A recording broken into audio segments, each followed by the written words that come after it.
Bueno, es la hora 8:40. Vamos a comenzar puntualmente nuestra clase Inmunología. Hoy vamos a iniciar la clase de unidad 7. En orden secuencial sería la clase número 11. Después del segundo parcial, esta sería la clase número 5. Y es la clase que da inicio a la unidad 7, cuyo tema es la manipulación de la respuesta inmune.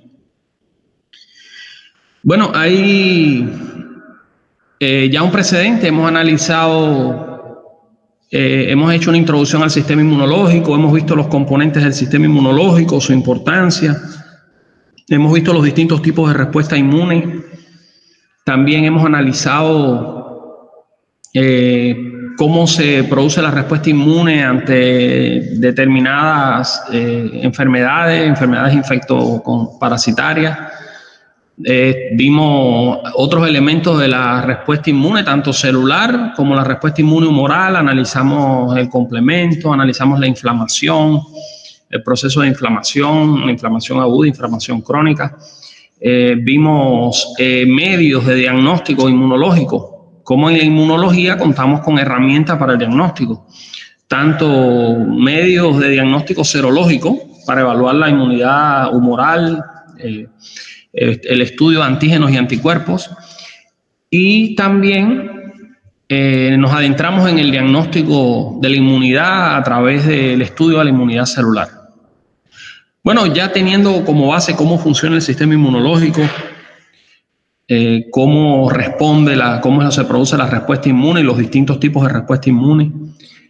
Vimos cómo se comporta la inflamación ante las enfermedades, en el proceso inflamatorio. Vimos cómo hacer diagnóstico con herramientas de tipo inmunológica y lo importante que son. Bueno, pues ahora vamos a ver cómo podemos utilizar la inmunología como una herramienta de tratamiento en la lucha contra distintas enfermedades, y cómo el sistema inmune podemos manipularlo para hacerlo más efectivo. Es decir, que antes de que una enfermedad nos ataque, nosotros podemos preparar al sistema inmunológico para que se defienda de esa enfermedad. Y aun cuando una enfermedad nos está agrediendo y nuestro sistema inmune aún no ha desarrollado una respuesta específica para esa enfermedad, podemos también nosotros ayudar al sistema inmune de manera tal de que él pueda responder de manera efectiva. Entonces vamos a estar analizando en qué consiste la inmunización, cuáles son sus principios generales, qué es la inmunoprofilaxis, qué campos de acción tiene la inmunoterapia, en qué campos de la medicina, en qué campos de la salud tiene aplicación. Vamos a analizar la seroterapia, qué es la seroterapia, y vamos a analizar algunos productos seroterápicos y vamos a ver algunos accidentes que pueden ocurrir con esta técnica. Entonces, hablamos de inmunización activa cuando estamos administrando antígenos para la producción de anticuerpos y células sensibilizadas. Es decir, administramos antígenos de manera controlada en el organismo, y eso va a permitir una respuesta de anticuerpos y de células, de una respuesta inmune celular, que va a ser capaz de proliferar, y al ocurrir el contacto con ese agente patógeno, bueno, va a haber una respuesta efectiva. Es decir, vamos a poner en actividad el sistema inmune. También hay una forma de inmunizar que es de manera pasiva. Bueno, esto es cuando nosotros administramos anticuerpos producidos previamente, ¿no? Que no son producidos por nuestro organismo, sino son producidos por otro organismo. Ejemplo de la inmunización pasiva, tenemos la inmunización, es decir, el traspaso de anticuerpos a través de la barrera placentaria de la madre al feto. El feto recibe anticuerpos que no ha producido. También a través de la lactancia materna pasan anticuerpos a la sangre. Es decir, se ingieren anticuerpos que pasan, que en este caso recién nacido, el lactante los utiliza para defenderse de las enfermedades. La inmunización, como explicamos, modifica el efecto patogénico de los antígenos, es decir, se hace modificando este efecto patogénico, es decir, utilizamos un antígeno de un agente biológico, puede ser un virus, una bacteria, lo modificamos de manera que va a producir una respuesta inmune, pero no va a producir todo un efecto patógeno, ¿no? El efecto patógeno que normalmente produce este microorganismo. Esta inmunidad se puede adquirir de manera activa. Básicamente el método más conocido y usado es las vacunas, de las cuales hay distintos tipos. Tenemos vacunas con antígenos modificados, es decir, podemos usar el propio microorganismo, en el caso de, por ejemplo, en la poliomielitis, en la vacuna de la BCG, el sarampión, rubiola. Utilizamos microorganismos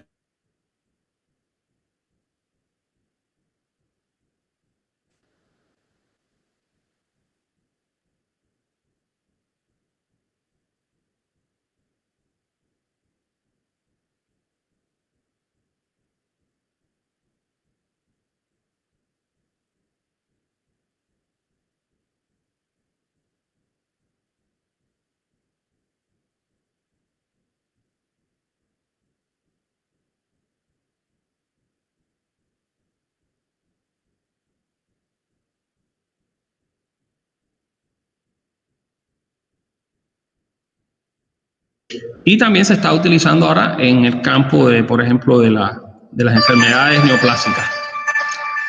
Sí. Sí. ¿No está grabando?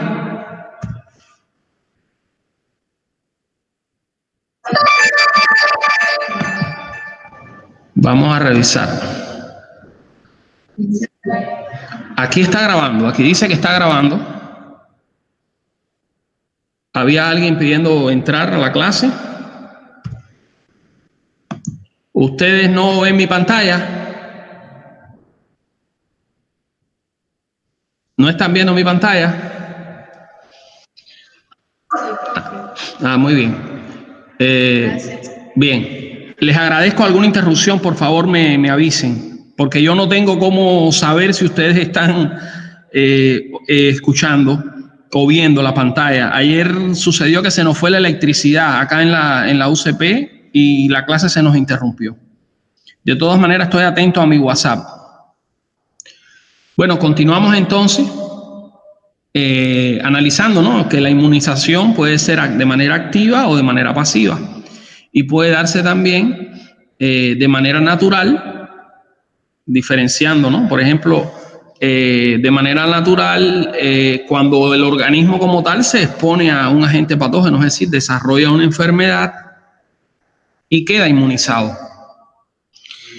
Y también se produce de manera artificial, es decir, cuando nosotros inoculamos una vacuna o cuando administramos anticuerpos, es decir, suero,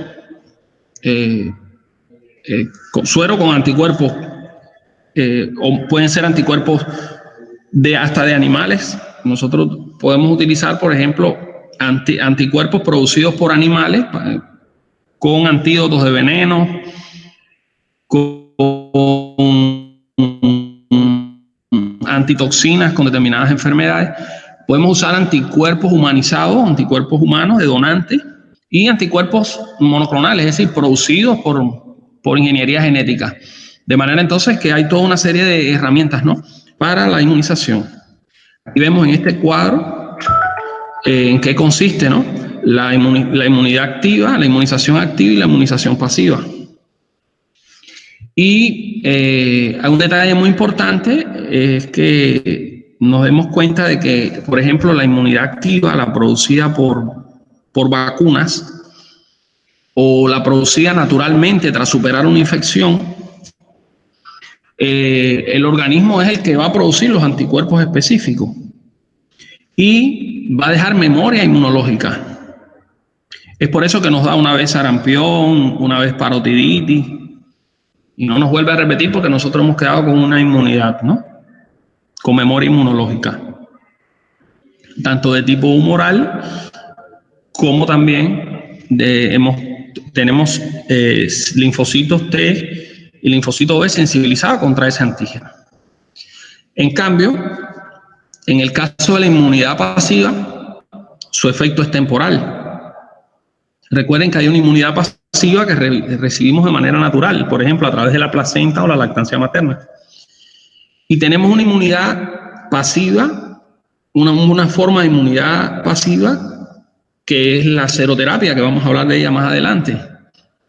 En este caso, este tipo de inmunidad nosotros recibimos anticuerpos específicos que no hemos producido, de manera que no genera una memoria inmunológica. La administración de seroterapia, como de anticuerpos específicos sensibilizados, como vamos a ver más adelante, no genera es decir, memoria inmunológica no activa el sistema inmune.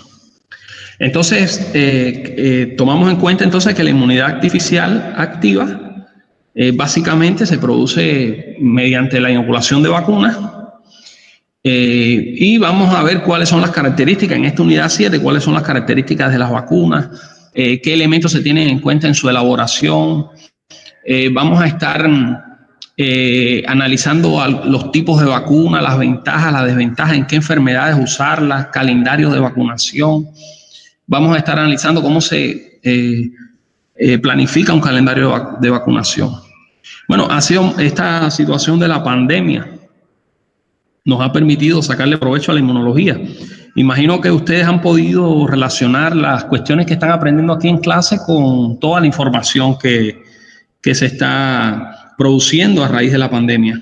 El mundo entero está a la espera de que se produzca una vacuna para proteger a la población y poder entonces superar esta situación tan difícil que se está viviendo a nivel mundial. De manera que nuestra asignatura, la inmunología, hoy está en la prensa, en la palestra pública, y eso para nosotros ha sido un estímulo, ¿no?, para seguir estudiando y seguir aprendiendo, porque obviamente ahora se está viendo la importancia que tiene esta rama de la medicina.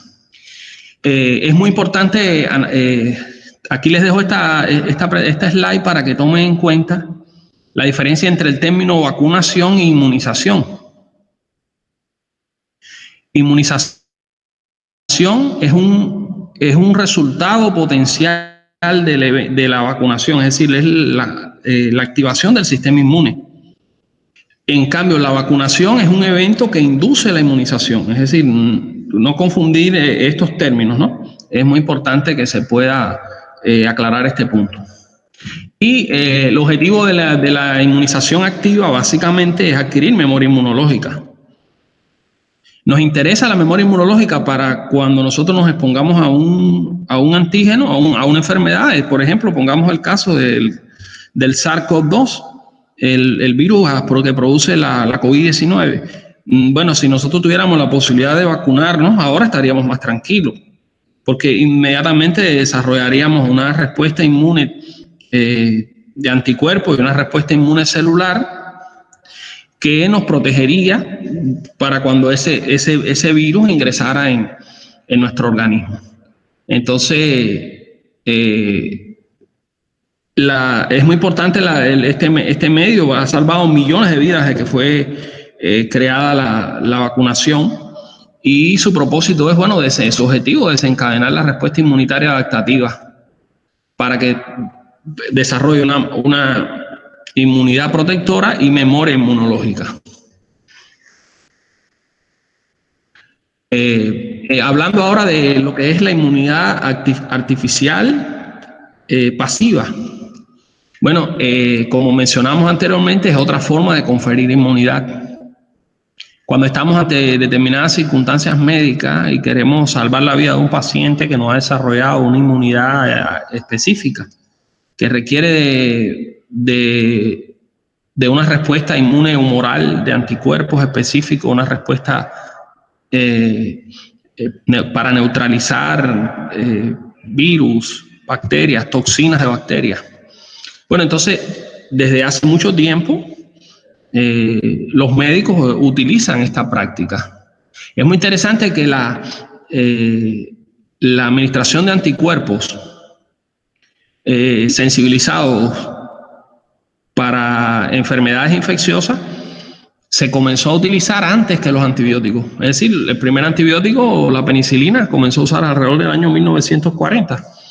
Bueno, desde principios de siglo empezaron a hacerse estudios y se obtuvo suero de pacientes que habían superado una enfermedad como el sarampión, por ejemplo, y comenzaron a utilizarse esos anticuerpos. Bueno, por supuesto, en aquel tiempo no había tecnología para aislar anticuerpos, pero sí para aislar el suero, y empezó a administrarse el suero de pacientes curados a otros, y inmediatamente los médicos se dieron cuenta que podían utilizar sueros contra la difteria, contra el sarampión, contra el tétano, y que veían resultados. Entonces, este método consiste en eso, básicamente en utilizar anticuerpos específicos para un patógeno determinado que han sido producidos por otra persona o por un animal. Esto produce una protección inmediata, es decir, si esos anticuerpos son neutralizantes, bueno, van a neutralizar el virus, la toxina que queremos neutralizar. Su inconveniente es que su efecto no dura mucho. Recuerde que el tiempo de vida media de un anticuerpo es limitado. Y no va más allá de 25 días, por ejemplo, la IgG, el anticuerpo que más duradero.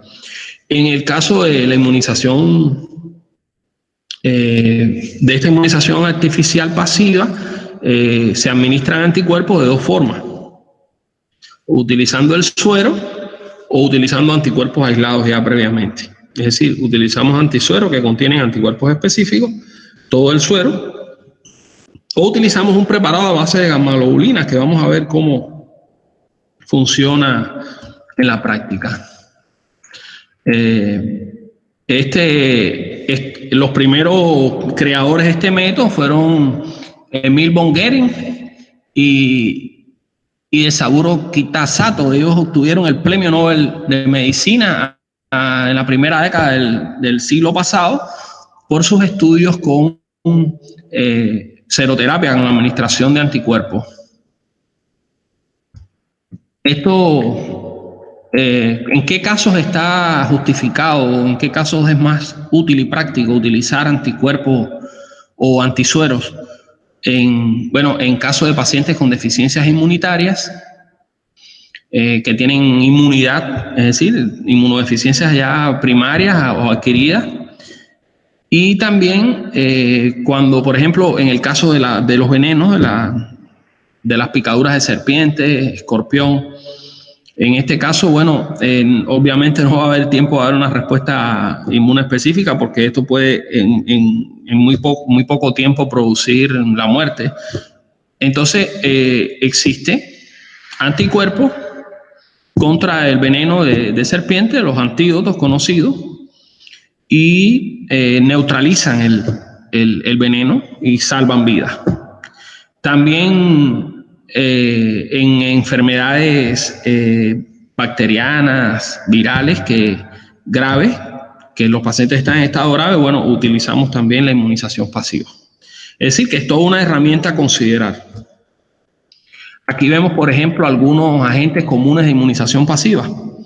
Bueno, tenemos antiveneno para la mordedura de la araña viuda negra, para el botulismo, citomegalovirus, difteria, en las hepatitis, sarampión, en el caso de la rabia, una enfermedad viral muy grave, En el caso, por ejemplo, de la enfermedad respiratoria por el virus sincitial respiratorio, mordeduras de serpiente, en el caso del tétano, en el caso, por ejemplo, de la varicela zóster, cuando hace complicaciones como la varicela zóster oftálmica. Es decir, estos son algunos de los antisueros o inmunoglobulinas específicas que tenemos para determinados tipos de enfermedad. Y tomamos en cuenta algo muy importante que aparece aquí remarcado. La inmunización pasiva no activa la respuesta inmunitaria, ¿no? Ni genera memoria. Su protección es breve, es transitoria. Esta inmunización consiste en aportar anticuerpos, por lo tanto no estimula el sistema inmunológico. Se puede usar en 3 vías fundamentales: inyectando el antisuero o la inmunoglobulina de vía endovenosa, vía intramuscular o vía subcutánea. Y ahí vemos que, bueno, el tiempo de acción va a variar, ¿no? Porque en intravenosa es inmediato su efecto. En el caso de la administración subcutánea, 24 a 48 horas, en la intramuscular es más rápido. Pues pasa más rápido la sangre, en 4 horas aproximadamente tenemos estos anticuerpos están haciendo su efecto. Hay antisueros específicos. Aquí se mencionan algunos, por ejemplo, en el caso de enfermedades bacterianas, en enfermedades virales. Tenemos antiteucina para toxoide distérico, toxoide tetánico. Usamos antisueros también para pacientes con rechazo a trasplantes. Y hay antisueros inespecíficos, ¿no? Estos son personas que tienen inmunodeficiencia y todo, bueno, al administrarle anticuerpos le vamos a ayudar a superar alguna situación, alguna enfermedad, alguna complicación que puedan estar presentando. Es decir, cuando tenemos un suero específico es con un anticuerpo específico contra la enfermedad, y sueros inespecíficos una mezcla de inmunoglobulina, fundamentalmente inmunoglobulina M y inmunoglobulina G, y los distintos tipos de inmunoglobulina G. Entonces, hay otro elemento muy importante que vamos a considerar acá en nuestra clase, que es la inmunoterapia. Ya hablamos en primer lugar de la inmunización, ¿no? Métodos de inmunización activa y pasiva, mediante vacuna. Bueno, el otro método al que vamos a hacer referencia es la inmunoterapia, que como su nombre lo indica, es terapia inmune, terapia del sistema inmune, utilizando el sistema inmune como tratamiento. Es el tratamiento que permite curar enfermedades mediante la manipulación, activación o estimulación del sistema inmune. Y incluye todo tipo de tratamiento dirigido a potenciar, aumentar la respuesta inmune frente a una enfermedad. La inmunoterapia actualmente es una herramienta médica que está en pleno desarrollo, en pleno auge. ¿En qué campos de la medicina utilizamos inmunoterapia? Bueno, en la vacunación, en el desarrollo y creación de vacunas, y también en la inmunización pasiva por estos medios, ¿no? La producción de antisueros, de anticuerpos específicos contra enfermedades. Eso es todo un campo que está en desarrollo y cada vez más se le presta más atención a este campo. En las enfermedades autoinmunes también existen tratamientos para contrarrestar estas enfermedades. Enfermedades en que decimos autoinmunes porque nuestro sistema inmune comienza a reconocer como extraños antígenos propios y empieza a atacarlos. Y ahí hay toda una gran variedad de enfermedades autoinmunes. En las inmunodeficiencias es un campo también muy importante, tanto las inmunodeficiencias primarias, congénitas, como las inmunodeficiencias adquiridas. También hay todo un campo de desarrollo. En el caso del cáncer, la inmunoterapia antitumoral es el futuro de la lucha contra el cáncer.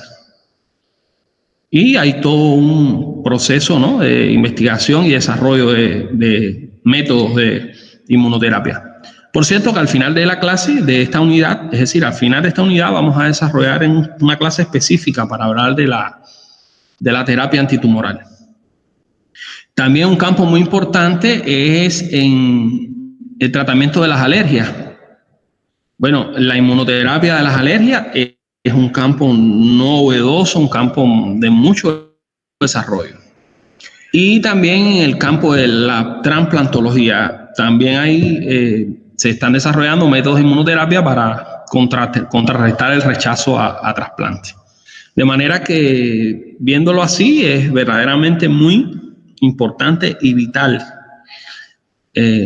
la terapia del sistema inmune o la inmunoterapia, los estudios en este campo y el conocimiento como médicos que debemos tener de estas herramientas para estar actualizados con estos métodos. Yo, por ejemplo, cuando me gradué de médico no existían estas distintos tipos de alternativas terapéuticas que cada vez van surgiendo y se desarrollan a un ritmo cada vez mayor.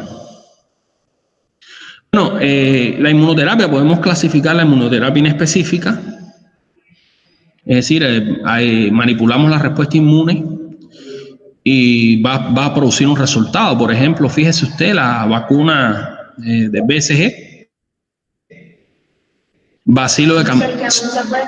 ¿Sí? Dígame.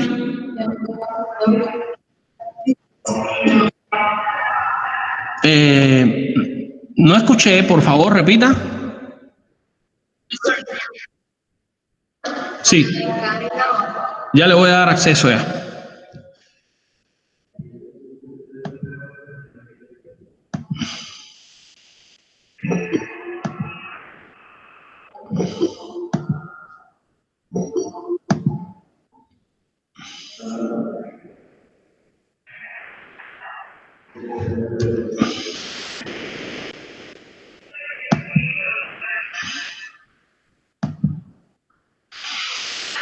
Bueno, entonces, un ejemplo de inmunoterapia inespecífica. Por ejemplo, el bacilo de Campbell-Waring se comenzó a utilizar en los años 50, ya hace mucho tiempo, que se diseñó y se creó esta vacuna. Y sin embargo, fíjense cómo después de muchos años de uso se ha descubierto que estimula el sistema inmune. Incluso fíjense que en tiempo de desarrollo de esta pandemia de coronavirus se ha llegado a plantear de que se está observando estadísticamente un comportamiento en países que tienen un alto nivel de vacunación con BCG, que tienen menos mortalidad que países, por ejemplo, como los países europeos, Estados Unidos, que hace muchos años descontinuaron el uso de esta vacuna. Y se ha podido comprobar que esta vacuna, además de proteger contra la tuberculosis y contra formas graves de la tuberculosis, administrada en la infancia, al nacer, es capaz de estimular el sistema inmune para que desarrolle respuestas, ¿no? No solo contra la tuberculosis, sino que induce, es como si activara o despertara el sistema inmune, ¿no? Se ha visto, por ejemplo, que en pacientes con cáncer de vejiga, al administrarle la BCG, han tenido una mejoría. Es decir, activa la actividad, la respuesta defensiva a nivel del epitelio y la actividad de células citotóxicas. Muy interesante este tipo de experiencia con esta vacuna en particular. Todo se está estudiando mucho sobre este tema. En el caso también de las citocinas, hoy en día se están utilizando los interferones, se están utilizando para el tratamiento de las leucemias y se están utilizando también en enfermedades infecciosas, es decir, en pacientes que están recibiendo interferón para una enfermedad, por ejemplo, una leucemia. Se ha visto que también mejora su respuesta inmune contra otro tipo de afecciones. Por ejemplo, en el caso del cáncer de riñón, el hipernefroma, la administración de interleuquina 2 mejora la evolución de estos pacientes y retarda la evolución del cáncer. Eso es algo ya probado. Es decir, una inmunoterapia inespecífica, porque la interleuquina 2 no es contra el hipernefroma, pero es decir, que se han utilizado herramientas que han activado el sistema inmune, han producido efectos favorables sobre el sistema inmune. Y también, por ejemplo, entre las herramientas de inmunoterapia está usar la citocina, como por ejemplo el interferón alfa, la interleuquina 2 en el cáncer, como mencionamos, el factor de crecimiento de células, por ejemplo, de los granulocitos macrófagos. En este caso también ha sido un coadyuvante en el tratamiento del cáncer. Y hay otro tipo de terapias con antagonistas de citocina. Por ejemplo, se están usando anticuerpos anticitocina. Es una herramienta que se está usando mucho actualmente. Es decir, por ejemplo, el factor de necrosis tumoral es una citocina que tiene mucha influencia en lo que es el daño y la inflamación producida en enfermedades autoinmunes. Utilizar anticuerpos que bloqueen o neutralizan la citocina ha sido una herramienta que se está utilizando. Bueno, también el uso de anticuerpos monoclonales, anticuerpos quiméricos, es decir, anticuerpos que de más larga vida, ellos también han sido otra herramienta que se ha utilizado. Anticuerpos sin conjugar ha sido también una terapia muy importante en el tratamiento del cáncer, en el tratamiento de las leucemias. En este caso son anticuerpos monoclonales. Esto es un método de inmunoterapia. Otro método de inmunoterapia que se está usando, sobre todo en el cáncer, es la vacunación extrayendo células dendríticas, macrófagos, en este caso monocitos en su estado sanguíneo, se extraen de la sangre, se les in vitro fuera del organismo humano, son expuestos a la acción de la interleuquina 4 y también a la formadora, es decir, al compuesto estimulante o formador de colonia de granulocitos, interleuquina 4. Estos se van a activar inmediatamente como células dendríticas y después se le van a poner en contacto fuera del organismo con antígenos, con péptidos, por ejemplo, péptidos de alarma que las células producen cuando están expuestas al cáncer, y esas células dendríticas son introducidas en el organismo con esa sensibilidad, y entonces ha sido una herramienta de tratamiento contra el cáncer. A este método se le conoce como inmunoterapia adoptiva. Piensa, el término es adoptar, es tomar algo como nuestro, ¿no? Pensamos en la adopción de un hijo, en este caso que nosotros no hemos creado, no hemos engendrado y lo adoptamos. Bueno, en el cáncer, una de las estrategias en el tratamiento del cáncer es la inmunoterapia adoptiva. Es decir, estamos tomando células del organismo y la estamos manipulando, ¿no? La estamos haciendo, sensibilizando o activándola contra un tumor fuera del organismo, contra un tipo de células neoplásicas. O tomamos células obtenidas de un donante y, en este caso, linfocitos natural killer o linfocitos T, y estas células las sensibilizamos contra el cáncer y las reinfundimos en el paciente, ¿no? Y eso va a permitir que haya estas células ahora vienen con una actividad tumoral mayor, activada, ¿no? Que no ha sido de una manera natural, sino que ha sido de una manera artificial.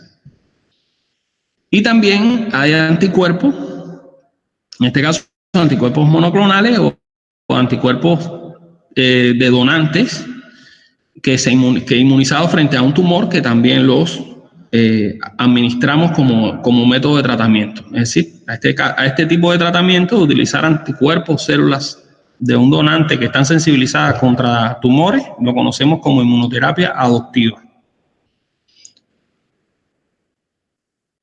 Y básicamente en el tratamiento contra el cáncer consiste en aislar células del tumor, del propio tumor, y sacarlas y potenciarlas en el laboratorio con citoquina y reinyectarlas al paciente. Aquí vemos, por ejemplo, ¿no? Recuerden que, por ejemplo, también en el caso de los anticuerpos, el anticuerpo tiene la capacidad de producir, inducir la apoptosis celular, la muerte celular programada. Bueno, se ha manipulado para aumentar o potenciar este proceso mediante el uso del complemento, mediante el uso de células citotóxicas o fagocíticas, aumentando su citotoxicidad en laboratorio, es decir, in vitro, ¿no? Y también conjugando esta toxicidad de anticuerpos, por ejemplo, modificando estos anticuerpos con isótopos radioactivos. Estos son métodos de inmunoterapia contra el cáncer. Aquí lo vemos en un gráfico, ¿no? Un tumor de partes blandas, extraemos linfocitos del tumor, fuera del organismo los exponemos a altas concentraciones de interleuquina 2 y los reinfundimos en el tumor. El resultado, bueno, una regresión importante del tumor. Esto es una inmunoterapia adoptiva en el caso del cáncer. Y es un método de inmunización pasiva, ¿no? ¿En qué campos entonces podemos desarrollar técnicas de inmunoterapia? Bueno, ya hemos visto que lo hacemos en el cáncer, utilizamos distintas herramientas. Usamos anticuerpos monoclonales sensibilizados, utilizamos inmunoterapias no específicas como citocinas manipuladas, podemos utilizar la inmunidad, es decir, terapia con células fagocíticas vacunadas como las células dendríticas, las células fagocíticas, y podemos desarrollar vacunas también contra el cáncer, es decir, vacunas que van a producir un aumento de la actividad citotóxica contra el cáncer, porque el objetivo es destruir las células neoplásicas. Bueno, una herramienta muy importante del sistema de inmunoterapia son los anticuerpos monoclonales. ¿Cómo funcionan? Bueno, los anticuerpos monoclonales son anticuerpos que se producen contra un determinado tipo de antígeno específico. En este caso pudiera ser la proteína de un tumor, de células de un tumor, y ellas van inmediatamente a fijarse a estas células y las van a hacer, van a inducir su apoptosis en algunos casos, otros van a favorecer la actividad de las células citolíticas. Bueno, hablamos un poquito ahí de lo que es la inmunoterapia, ¿no? Y vimos los campos, y uno de ellos era el de las enfermedades alérgicas. Por eso vamos a hablarles un poquito de eso ahora a continuación. Bueno, ¿en qué consiste la inmunoterapia de las enfermedades alérgicas? Bueno, como vimos en la clase pasada de la inmunidad, el estudio del diagnóstico de la inmunidad celular, vimos que la respuesta alérgica es un tipo de respuesta donde hay una participación importante del sistema inmune que está produciendo una respuesta exagerada, ¿no? Y cómo podemos entonces, utilizando herramientas de inmunoterapia, controlar las enfermedades alérgicas. Bueno, un procedimiento consiste, por ejemplo, en la administración repetitiva y gradual de una sustancia alérgica a un paciente sensibilizado. Es decir, sabemos que alguien, por ejemplo, un niño es sensible, tiene una alergia a la leche de vaca, y entonces vamos a utilizar una vacuna con este antígeno de manera controlada en un laboratorio, y le vamos a ir administrando una dosis gradual hasta que eliminemos esa sensibilidad. Eso puede hacerse durante un tiempo, son tratamientos que al final el objetivo es, por ejemplo, en el niño, que elimine o cree tolerancia a la proteína de la leche de vaca y deje de producir una reacción de hipersensibilidad. Entonces, como le mencioné, la inmunoterapia en las alergias consiste en utilizar una exposición controlada de alergenos que reducen la severidad de la enfermedad. Es muy utilizada en la rinitis alérgica, en el asma, en la conjuntivitis alérgica, en la hipersensibilidad a insectos, a la picadura de abejas, por ejemplo. Y ha dado menos resultados en el caso de las alergias alimentarias y en las dermatitis atópicas, es decir, en las alergias a nivel de la piel. En este caso, la inmunoterapia no ha sido tan efectiva, pero también se está trabajando intensamente con estos métodos. La inmunoterapia en la alergia tiene la ventaja de que tiene un gran resultado, buenos resultados en la mejoría del paciente porque va a la causa de la enfermedad. Es decir, no es solamente por ejemplo, los principales métodos de tratamiento para la alergia es la utilización de antialérgicos, ¿no? Pero no baja la causa de la enfermedad. En el caso de la inmunoterapia, sí. Vamos a atacar la causa de la alergia porque vamos a tratar de que el organismo desarrolle tolerancia contra ese antígeno. Podemos usarlo por vía subcutánea y por vía sublingual. Inyectarlo o darlo por vía sublingual. Fundamentalmente son los medios de tratamiento. Como le mencioné, la inmunoterapia en el caso de la alergia es el único tratamiento dirigido a la causa de la alergia. Recuerda cuando estudiamos la hipersensibilidad tipo 1, que por un aumento de la producción de IgE, los linfocitos B producen IgE contra un antígeno que reconocen como extraño, y los mastocitos tienen receptores para esa IgE específica y van a producir una desgranulación de los mastocitos y viene todo el proceso de inflamación y respuesta alérgica. El propósito de estos tratamientos consisten en bloquear la respuesta de IgE, hacer que los linfocitos B, por ejemplo, en vez de producir IgE, produzcan IgG4, es decir, a un cambio de isotipo, esta célula sensibilizada. También con el uso de interleuquina 10 se inhibe la actividad de los mastocitos. Es decir, estos métodos favorecen estos procesos, el aumento de la producción de interleuquina 10. La progresión de clones aumentan la producción de clones de linfocitos T helper 1 y disminuyen la producción de linfocitos T helper 2, su actividad. Entonces, ¿cuál va a ser el resultado? Por ejemplo, en el caso del asma, que es una enfermedad de mucha prevalencia, con muchas implicaciones, ¿no?, para la salud de muchos niños y adultos, vamos a tener una mejoría clínica, vamos a producir un efecto inmunorregulador y vamos a ir a la causa de la enfermedad. Para la inmunoterapia es preciso identificar, recuerden, la IgE específica, hay que hacer pruebas, en este caso pruebas cutáneas, con las que vamos a identificar el alergeno específico, ¿no?, para después entonces nosotros de manera controlada comenzar a administrárselo al paciente.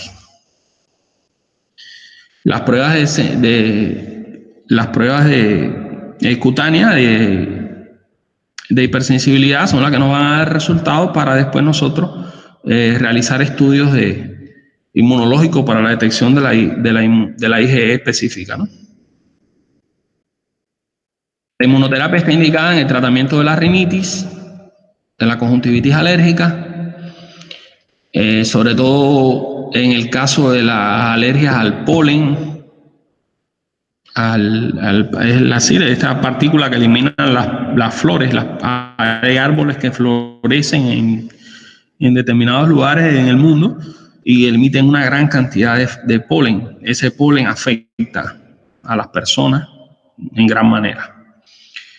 También para el ácaro del polvo, que es un agente importante en el desarrollo del asma bronquial. Y para personas alérgicas, por ejemplo, al pelo de gato, a cucarachas, se ha logrado producir vacunas contra este tipo de alergenos. En el asma es importantísimo el uso de la inmunoterapia y en las picaduras de abeja. Causan muerte las picaduras de abeja. Una reacción de hipersensibilidad grave que puede llegar a anafilaxis y la muerte. Entonces estas personas necesitan protección porque una vez que después de un segundo o tercer exposición al veneno de estos insectos pueden ocasionarle la muerte por una edema de la glotis y un shock anafiláctico. Es particularmente importante en estas personas referirlas a las que son alérgicos a la picadura de abejas, referirlas a un alergólogo o un inmunólogo para que le indiquen un tratamiento, una inmunoterapia desensibilizante. Este tratamiento tiene que recibirlo por lo menos por 3 años para que el organismo adquiera tolerancia a este tipo de antígeno, al veneno de abeja. También está indicado en el tratamiento de la dermatitis por ácaros. En la alergia alimentaria, que es todo un problema hoy en día, la alergia a los alimentos, también se está investigando y se está trabajando mucho para desarrollar métodos de inmunoterapia. Sobre todo la alergia a la leche, la alergia al huevo, la alergia al maní, a mariscos.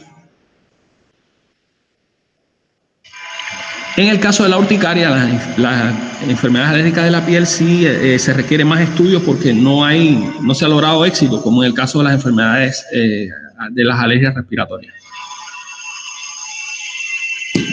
La inmunoterapia, como le mencioné, podía ser subcutánea o oral.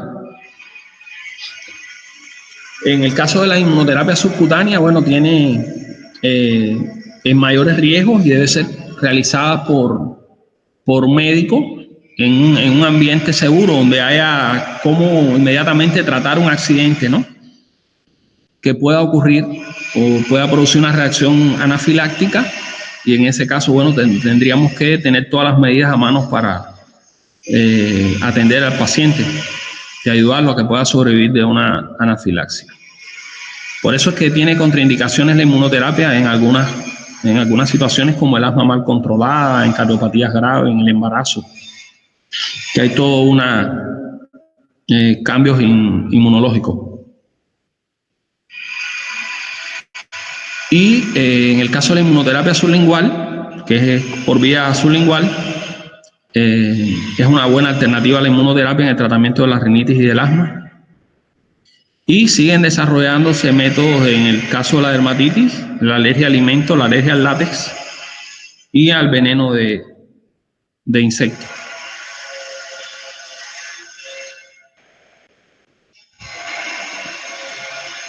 La dosis de la inmunoterapia sublingual debe ser mayor en comparación con la inmunoterapia subcutánea. Las aplicaciones deben ser diarias. Y la dosis de la mínima debe ser mayor. Se comienza con una dosis mayor. Sí, hay diferencias entre estos dos métodos. Quise colocárselo para ilustrárselo, para que sepan cómo funcionan estos métodos. Estos tratamientos son más largos, inmunoterapia sublingual, y entre 3 y 4 años es el tiempo para lograr una tolerancia, ¿no?, a un determinado antígeno y lograr eliminar la alergia a un producto o a un alergeno específico. Los efectos adversos, bueno, en el tratamiento de inmunoterapia pueden ocurrir accidentes, ¿no? Y en la sueroterapia también. Recuerden que estamos administrando antígenos en personas que están sensibilizadas. En algunos de ellos pudiera suceder que hubiera una reacción local, en la reacción de Arthur. Recuerden cuando analizamos la hipersensibilidad tipo 3 por depósito de antígeno anticuerpo a nivel local, ¿no? Entonces serían anticuerpos contra el antígeno que estamos administrando. Eso cuando hacemos la inyección, bueno, hay una reacción local con eritema, edema, calor, prurito, una inflamación local, ¿no? Que puede ser leve o moderada, ¿no? O pudiera ser sistémica esta reacción, y lo más temible es que, bueno, que las reacciones sistémicas producen un shock anafiláctico. Es decir, hay una liberación de una gran cantidad de mediadores de la inflamación que van a producir una vasodilatación generalizada con caída de la presión arterial, un shock por hipotensión, y lo más grave sería que podría ocurrir es que esa vasodilatación y ese edema ocurriera en las vías respiratorias a nivel de la glotis. Entonces el paciente tendría una obstrucción al paso del aire y moriría por una asfixia, ¿no? Por eso es que para hacer estos tratamientos de inmunización pasiva es necesario tomar en cuenta estos accidentes. Es uno de los objetos de aprendizaje de la clase de hoy. Y en las opciones de tratamiento que tenemos, en las reacciones, en los accidentes más leves, el uso de antihistamínicos y corticosteroides. Y en las reacciones más graves es imprescindible el uso de la epinefrina, que es un potente vasoconstrictor, y el uso de un broncodilatador inhalado. ¿Cómo usar la epinefrina? Bueno, la epinefrina se coloca por vía subcutánea en el muslo, en la cara anterolateral externa del muslo. La dosis es hasta, aquí lo ven, hasta 10 kilogramos. Colocamos un 0,1 mililitros, 0,1 cc. Hasta los 20 kilos son 2 cc, y después de 30 kilos usamos 3 cc, 0,3 cc. En adultos la dosis es hasta 0,5. Y es necesario a veces repetir algunas dosis. Esto se hace sin diluir, por supuesto. Y es una forma de salvar la vida de una persona que haga un shock anafiláctico, ¿no? En el curso de un accidente con inmunoterapia o con sueroterapia. Decíamos, los antihistamínicos los usamos en reacciones leves, tanto locales como sistémicas, reacciones alérgicas locales o reacciones alérgicas sistémicas. Su acción va a ser dura 1 o 2 horas. Un paciente que tiene edema de la glotis no puede esperar 1 hora o 2 para tener un efecto antihistamínico. Y también otras herramientas son los glucocorticoides, pero en las reacciones leves, porque no tiene sentido usar glucocorticoides en el caso de reacciones anafilácticas agudas y severas. Finalmente, decirle que la inmunoterapia, como hemos hablado, es una herramienta muy importante en el tratamiento de afecciones que involucren una mala regulación del sistema inmune. Es de gran relevancia que sea indicada siempre por personal médico experto que conozca las necesidades de la población. Pruebas de inmunoterapia no se hacen, por ejemplo, en un consultorio de atención primaria. No hay los medios, las herramientas, pero como médicos, aun si trabajáramos en la atención primaria, debemos conocer estos métodos para poderlos a disposición de nuestros pacientes y poder orientarles. Y muy importante es promover el uso de la epinefrina como tratamiento de primera línea, incluso en los médicos de atención primaria, nivel secundario y terciario, en los niveles del sistema de salud, porque salva vidas. Si usted recibe un paciente, por ejemplo, que tenga un shock anafiláctico y usted no tiene epinefrina, va a ser difícil que usted le pueda salvar la vida. Puede ser la diferencia entre la vida y la muerte. Incluso a estos pacientes que están recibiendo estos tratamientos se les aconseja que porten una dosis de adrenalina, que la llevan consigo. Bueno, vamos a hablar entonces ya finalmente un poquito de lo que es la sueroterapia. Es la administración de suero con anticuerpos, ¿no? Habíamos hablado que estos anticuerpos son producidos, en este caso, por ejemplo, aquí tenemos un ejemplo, ¿no? la seroterapia contra venenos de serpientes o, por ejemplo, contra toxinas de bacterias. Estos anticuerpos, hay dos opciones: que sean producidos en un animal. Por mucho tiempo fue el método más utilizado. Se ha usado el caballo, los ovejos, los conejos. Se le inoculaban pequeñas dosis de un veneno. Estos animales van a desarrollar anticuerpos contra ese veneno. Esos anticuerpos, se va a extraer el plasma de esos animales, se va a aislar estos anticuerpos, se van a concentrar. Aquí vemos, por ejemplo, el ejemplo,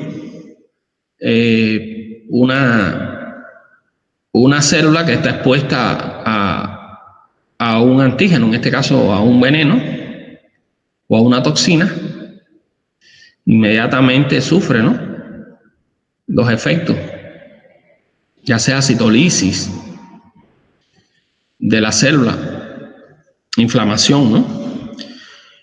Pero si nosotros logramos producir anticuerpos neutralizantes, aquí vemos, por ejemplo, que el veneno no puede actuar sobre la célula porque ha sido neutralizado por estos anticuerpos. Este es el principio en que se basa la seroterapia.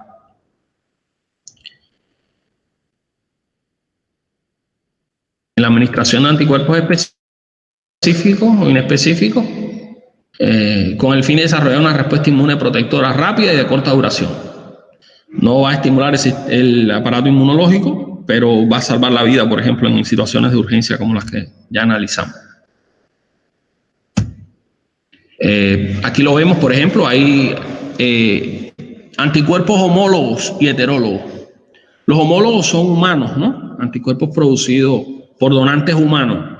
Hoy en día se usan más anticuerpos por donantes humanos y anticuerpos IgG producidos por ingeniería genética que los anticuerpos heterólogos, los de animales. Fíjense, los anticuerpos heterólogos de animales, aunque cumplieron su objetivo, pero fíjense que en muy poco tiempo ellos se precipitan y se desnaturalizan, ¿no? Si no tienen una actividad y son eliminados rápidamente del organismo, ¿no? En cambio, en el caso de, por ejemplo, de las enfermedades bacterianas, no serían muy útiles, ¿no?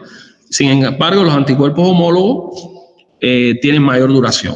Y otra ventaja de usar anticuerpos homólogos es que son menos frecuentes las reacciones de hipersensibilidad, que siempre están presentes, siempre son un riesgo en este tipo de terapia.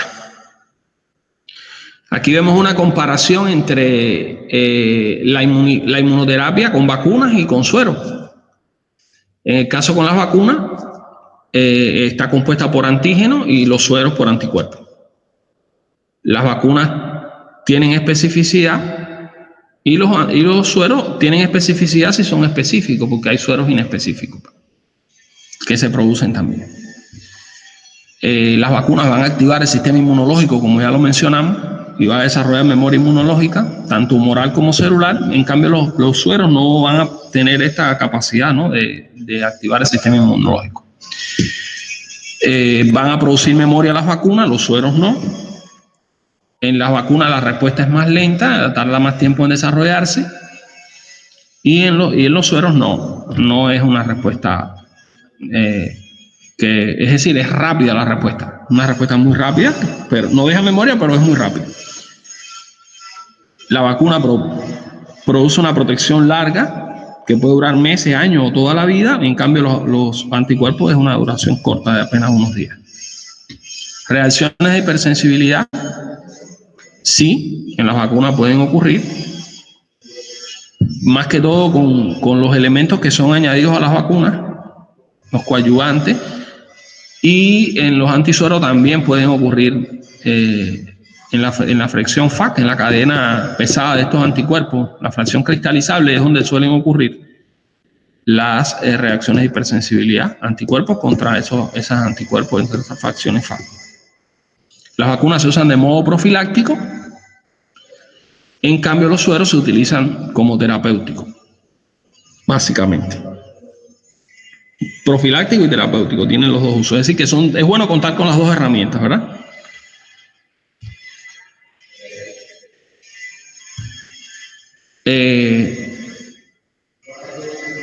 Aquí vemos algunos ejemplos, ¿no?, de antisueros, ¿no? Inmunoglobulina, por lo menos la antitetánica. Aquí mencionamos algunas, ¿no?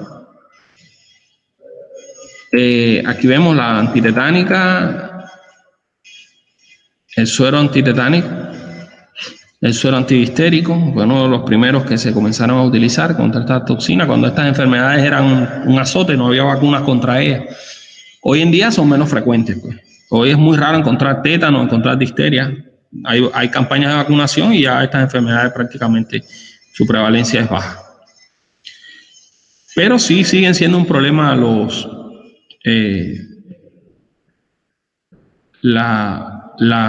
accidentes con animales venenosos, ¿no? En este caso, serpiente, escorpión y araña. Las antitoxinas de serpiente son variadas, ¿no? Hay un suero polivalente que sirve contra varias y hay uno específico, ¿no?, que es para un tipo de veneno en específico. Es un gran trabajo que salva vidas el uso de estos antitoxinas de serpientes, ¿no? Sueros anti-escorpión, anti-aufídicos. Tenemos los polivalentes y los específicos. Y algunos bivalentes, ¿no?, contra dos tipos de serpientes. Luego contra una en particular. Por eso es importante cuando ocurren este tipo de accidentes identificar la serpiente de la que estamos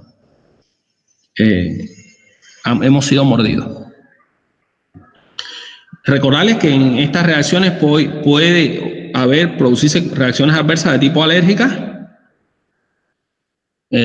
locales y sistémicas. La local es la reacción de Arthur. Aquí la pueden leer, estudiarla, analizarla. Es una reacción local por el depósito de complejos antígeno-anticuerpos. Y la enfermedad del suero, que también es un depósito de antígeno-anticuerpos, pero a nivel sistémico, ocurre a nivel sistémico. Es muy frecuente, por ejemplo, cuando se usan antisueros, como se usaban antisueros de caballo, ya esto hoy prácticamente está en desuso. Ahora hay inmunoglobulinas de donantes humanos o producidas por ingeniería genética, biotecnología, pero han sido siempre un problema, ¿no?, en la administración de sueroterapia a estos accidentes. La enfermedad del suero se manifiesta por el depósito de estos anticuerpos en órganos dianas, por ejemplo en el cerebro, pero por sí meningitis, glomerulonefritis en el riñón, vasculitis. Y brevemente quería mencionarle acerca de la historia de las terapias con anticuerpos. Estos fueron los primeros investigadores. Behring y Kisato desarrollaron sus estudios en el año 1890 y utilizaron suero de conejos inmunizado contra el tétano. Ellos descubrieron que al administrarle el suero de conejos que habían sobrevivido al tétano, inmunizaba o protegía a los que se exponían a la infección. Por eso recibió el Premio Nobel de Medicina en el año 1901. En sus investigaciones en la producción de sueros de animales contra la difteria y el tétano. Y en el año 1935, este otro investigador, McCann, desarrolló estudios para producir gamma globulina con anticuerpos específicos contra el sarampión, que era un azote en esos tiempos, ¿no?, una mortalidad en niños. Utilizó extractos de placenta para purificarlos y concentrar el anticuerpo. Y logró demostrar que era eficaz para la prevención del sarampión. Este fue el primer antecedente del uso clínico de la gamma-globulina, año 1935. Bueno, ¿cómo se prepara la gamma-globulina?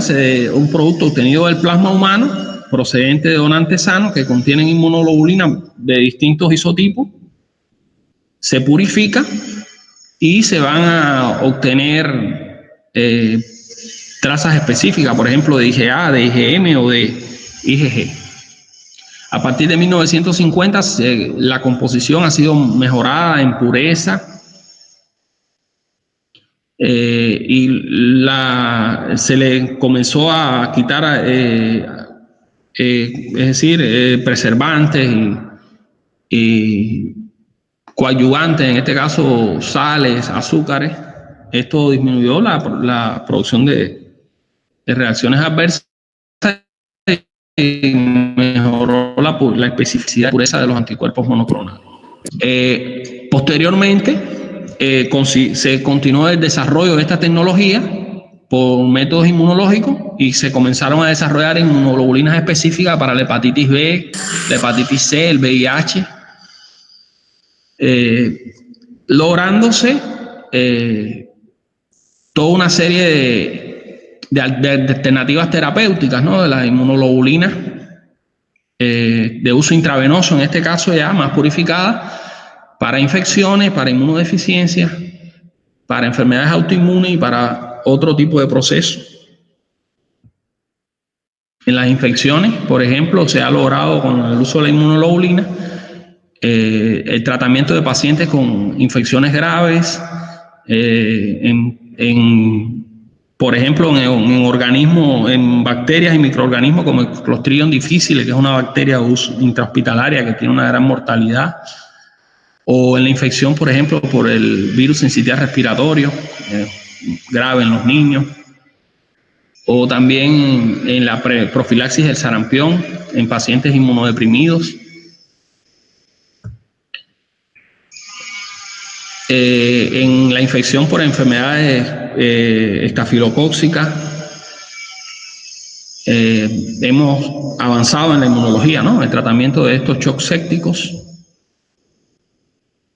Hoy en día, por ejemplo, algunas de las gamma-globulinas de uso más difundido está la inmunoglobulina, tratamiento del citomegalovirus, del herpes zóster, de la hepatitis B.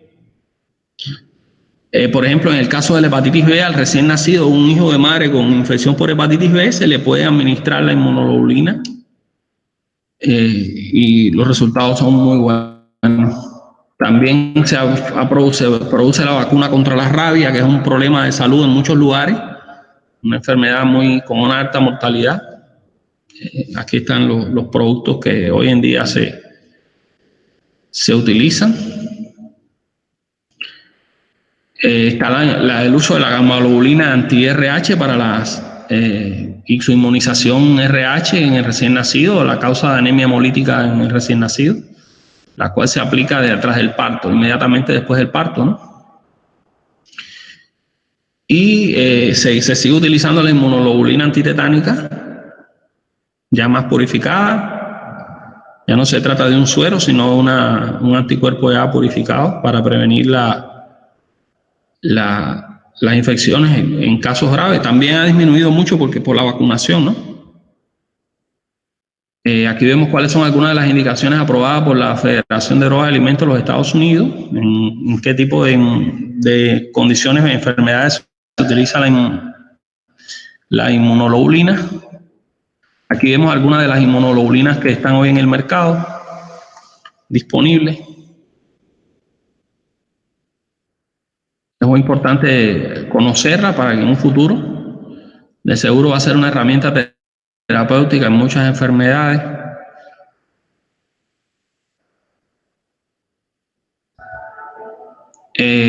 Aunque siguen teniendo sus efectos secundarios, ¿no? La aplicación de gamma-globulinas hiperinmunes.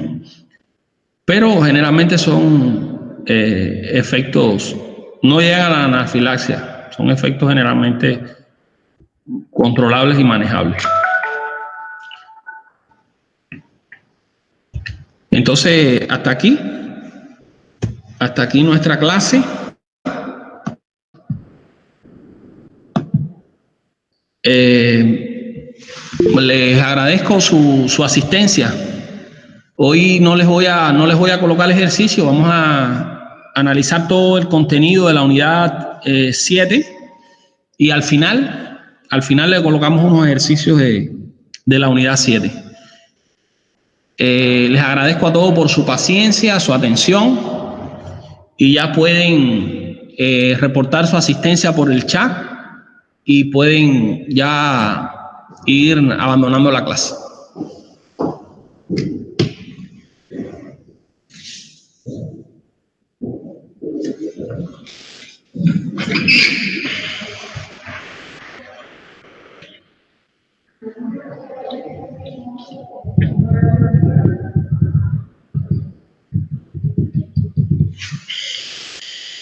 Muchas gracias a todos.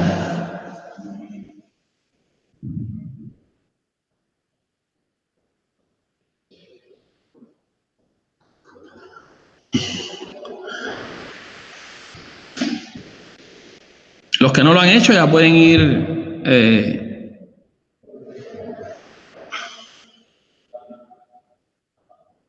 abandonando la clase.